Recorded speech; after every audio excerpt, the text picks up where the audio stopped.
All right, welcome to the first Chance podcast. My name's Ryan Gorley. I'm going to be one of the hosts. It's just me today, but my co-founder Sam Cordara. When there's a film that we both worked on, we will both be talking over it.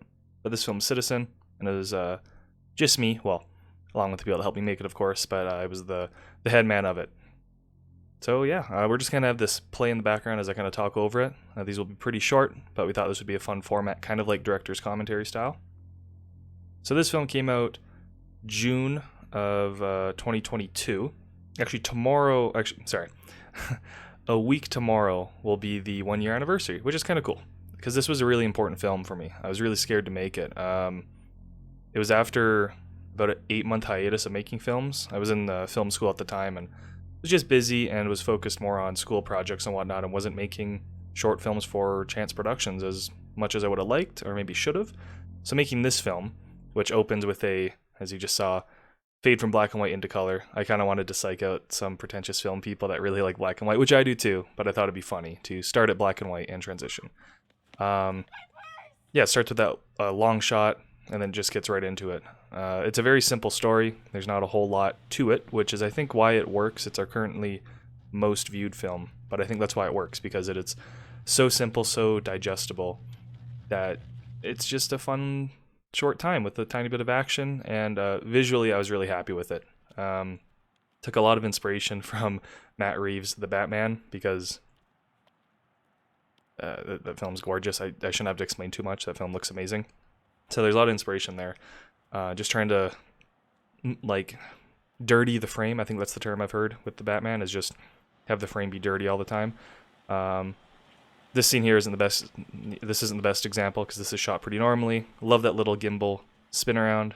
Here we had Anna Kobzar being the walking boom operator / sound mixer with me. So thank you, Hannah, if you're listening / watching. It was really, yeah. Again, there's not huge crews or anything, but each person that helps out is huge. This right here, this is my buddy Josh Garvin. He's actually technically acted in one of my past films called Project Zoo, but he was in it for about 3 seconds, and it just had him crawling on the ground in ripped t-shirt and jeans. Watching the film doesn't make it make any more sense. It's it's a bit of a weird one. But he's super jacked and buff, and he's my best buddy. So I was like, hey, you want to play in this film where you have to Give me the purse. punch some people pretty hard? This, if you are, I guess, a fan or a avid Chance Productions viewer, you'll know that this is Sam Coyles. He's a great actor. He's a content creator. I'm sure he maybe wouldn't like that term, but he does a whole bunch of things. He wears lots of hats. But I love using his talents in film because he's such an effortless actor. And he's also a really good friend of mine, so that works out well where we get to hang out, have a good time, but also make a film. And that's kind of the dream, I think, for a lot of filmmakers, at least for me. So this was a very easy, just quick casting. Hey, man, we need someone that can pull off, I guess, a hooligan sort of thing and really go for it. Because that's something with non-actors, me included, is, yeah, we can read the script and try to sell it, but we're still just going to be us. And people just see, oh, that's just Ryan reading a script and pretending his name is Steven or something. With Sam actually having acting experience and actually caring, you buy it, and that's obviously huge. So that's why I was able to give him this role where, yeah, you believe his facial expressions, all those micro expressions, those are huge, and I can't even direct those. I'm not a good enough director to get this through. Little fight scene here. It's nothing crazy. Obviously, just using the camera trick of stacking the actors. So his fist wasn't even close to Josh. Let me back that up. See if I cut a frame here. I did that trick a few times in the edit where I just cut a frame out. Don't think it was there. There, definitely cut a frame. Cut to black because it's cool. I actually like this shot quite a bit because it kind of feels like a, I don't know, washing the blood off your hands sort of thing. But it was really just him getting his day started, and that's all it was. Again, I just thought that was kind of fun. And you get to see his reflection. I think that might be me over there on the right. I don't know if you can see my cursor. I don't think you can. But just in the reflection of the faucet, I think you can see me on the far right. That might be him, actually. Either way, it doesn't matter. No one can tell. Cool shot. I like this one a lot. Dirtied with his arm on the left. This shot. You know, I thought this shot had been flipped horizontally, but maybe not because the words, yeah, words. I don't know what other word I was thinking of. The words on the top right on those little, I don't know, live, laugh, love type things. Those are correct. I totally thought we flipped this horizontally. Maybe I'm thinking of a different film where we shot something similar. Yeah, these are all super easy shots, right? Framed them. I could have framed them a little bit more on the right third, but that's no big deal. This I should have I should have had this a little bit wider because these aren't assisted. You can't see that there's not the thing assisting on this assisted pull-up machine. These are body weight. He can just do that, which I had to throw that in there. I'm sure he's okay with it too because it makes him look crazy jacked. His lats are crazy. But yeah, these are unassisted, just pure body weight. It's just kind of a flex. All these close-up shots, again, very easy. I think I might have had my little Aperture MC in front for just a little bit of light. I could be wrong. Trying to remember again, this was a year ago, but yeah, you can see some light in his eye. I believe that's what that is. Those help a lot. And this is probably my favorite sequence visually. Start with the rack focus, see what time it is. This shot is one of my favorites due to the bokeh. I was relatively wide open. It was late at night, and it was raining really hard, and so there was a lot of bokeh from the rain on the mirror and just falling around, and the street lamps and everything. Like this is exactly the style I really wanted to capture. This shot right here is exactly what I wanted to get, and I think it turned out really well. I'm really happy with this sequence.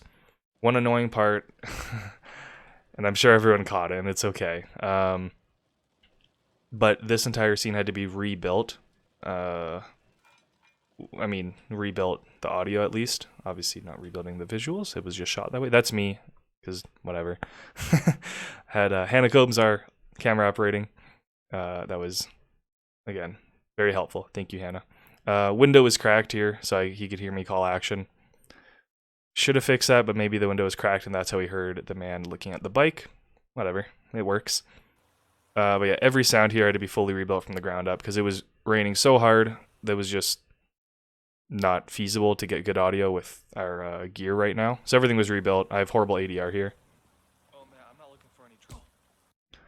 Yeah, it's as good as I was able to get it at the time. I think I could fix it now. I've learned a lot since then in the past year, but that's fine. It is what it is.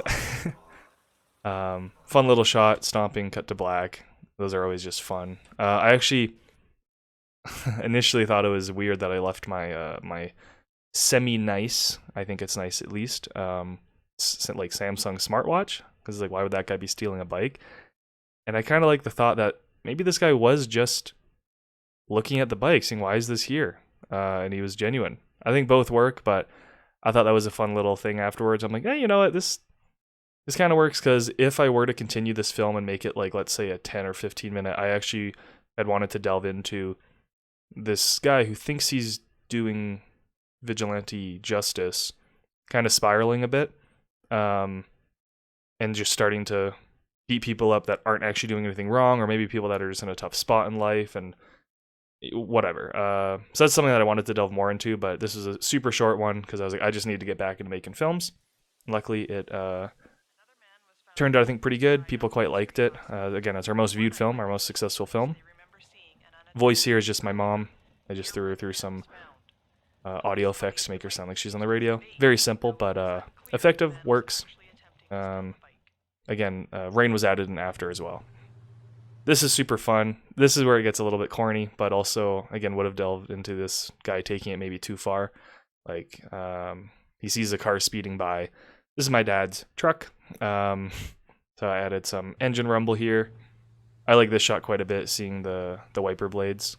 That wasn't even intentional. I just wanted a sunglasses shot where you could actually see his eyes as well, because I just think that's cool, because he had those very reflective aviators. So you get to see his eyes, and you get to see what he's looking at. This is obviously sped up. And then this this little shot's kind of interesting, the truck pulling away.